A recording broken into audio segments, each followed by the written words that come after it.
All right, so this is my 1999 RX 300.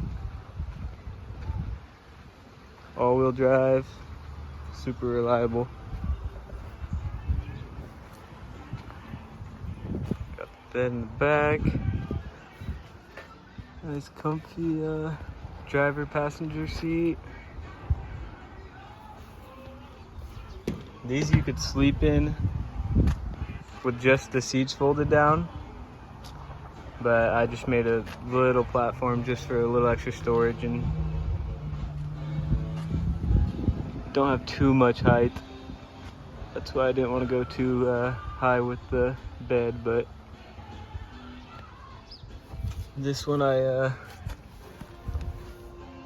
those are on hinges and I slide the seats all the way forward, flip that out. I think it's about 6'3" from the closed door to the seats. Plenty of space. That's the back.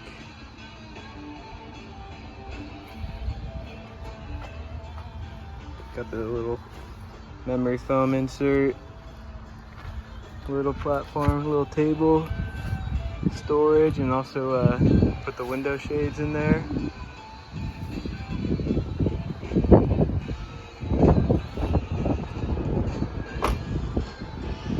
Got the roof rack.